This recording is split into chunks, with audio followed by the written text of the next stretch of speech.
Today we are going to be installing these Rockford Fosgate 4-inch speakers on my 94 Lexus LS400. So this is going to be a quick tutorial on how to remove the front and rear door panels so you guys don't damage anything, since these cars are getting pretty old now and it's really easy to break stuff and a little bit harder to get parts for these vehicles. So without further ado, tools you're going to need: screwdriver or a screw gun, flathead screwdriver, panel popper, kind of optional, wire strippers, and electrical tape or butt connectors. Now behind here, front and rear, they have 4-inch speakers, that's factory, and we have, I believe, a 3/4 inch tweeter. So that's what we're going to be replacing today. Really not about the brand of speaker, just kind of more of a how-to.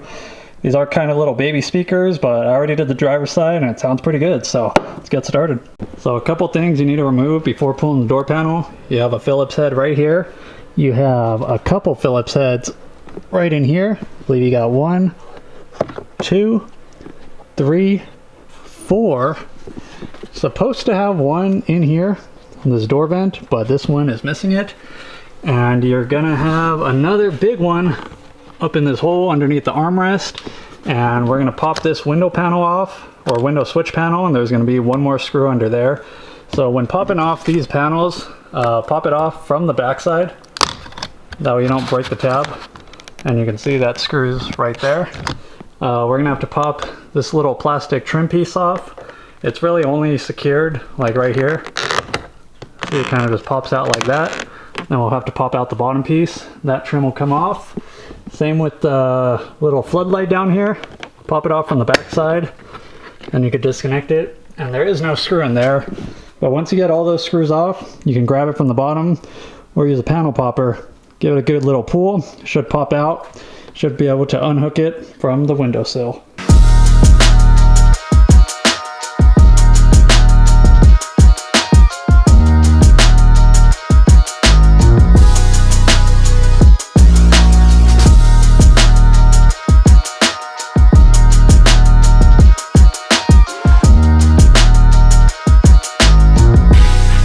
And just like that, we have the door panel off. You can see a couple of the clips around here. Make sure they came out with the door panel and they didn't get too tweaked. If they did, you might have to replace them or pull them out of the door frame and slide them back into these little slots right here. Once you have access to the speaker, you can see there are 4 screws. Go ahead and zap those off. And as this nice little cover plate, we're gonna leave this on with the new speaker, because I believe it's going to help with some of that vibration with the door panel. And here is the factory speaker. You can see it is super blown. This is the Nakamichi sound system though, so at one point in time it probably did sound really good. Go ahead and disconnect the 2 electrical connections and pull out that speaker. And as you can see, our new speaker fits perfectly right where the old one went. So we're just going to plug in the positive and negative terminals, how we removed it, put that cover plate back on, and call it a day for the speaker. But quite simple. You can see it has this big plastic box. I'm sure if you wanted to do some customization and modify it to fit some bigger speakers, you can, but we're trying to keep this as OEM as possible, so we're not really going to mess with that.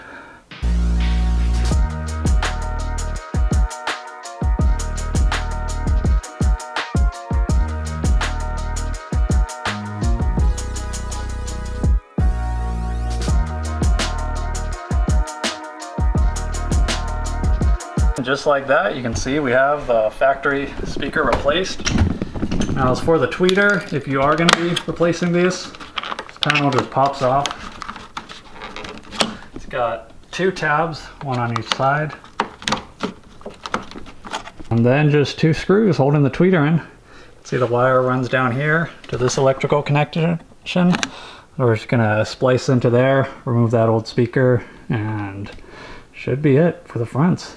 After that, alright, well, I got my tweeter connected. Unfortunately, this plastic clip broke, so I'm not able to re-secure it in the door like that. Not really much ways you can mount this if you want to keep the cover factory mesh plate.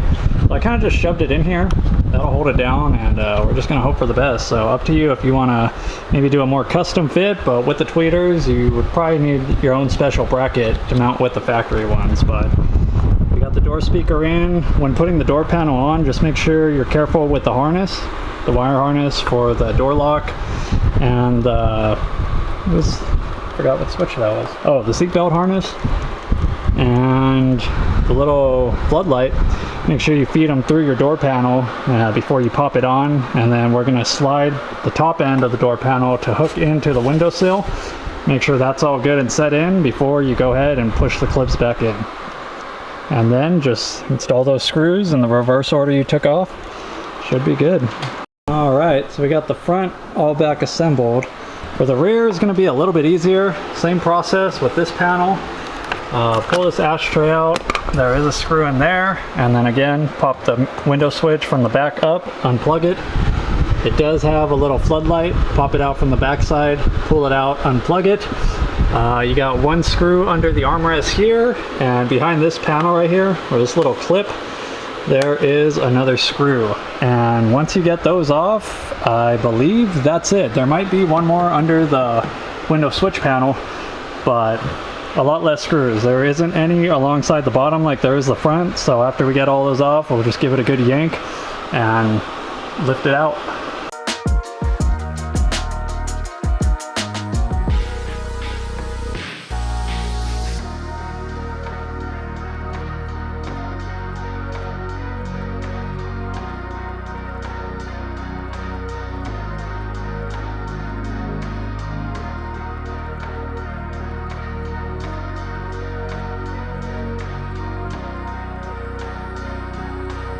So it does help once you pull it out to kind of slide it forward a little bit to get it out of this groove, or else you're kind of going to be fighting that. But you can see right here, one of the plastic clips stayed in there, so we're going to have to go ahead and pop that out and go ahead and put it back on the door panel. But again, just like the front, same process. I believe this one has 6 screws though, holding this faceplate on. And then we'll go ahead and swap speakers and reassemble. Put the door panel on. Again, when you go to put the door panel on, start with this right corner, kind of slide it in, and then push it to this side, and you can start feeding it alongside over the window. Then make sure all your holes are lined up, make sure your harness connectors are out, so you can grab them through the door panel and give it a good couple hits, put the screws back in, and call it a day.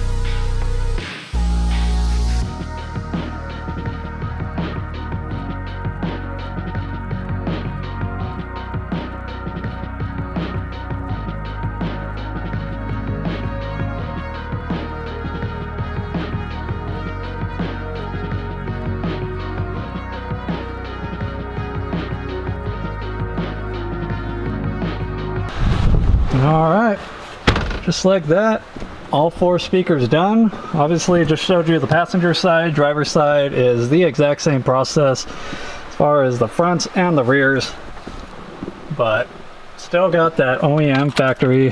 Go ahead and do a little sound test.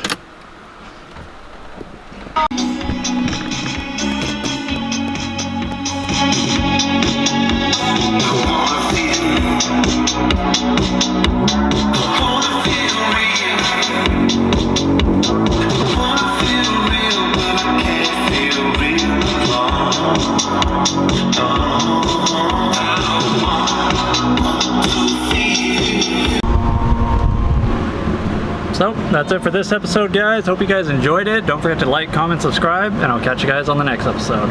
Peace!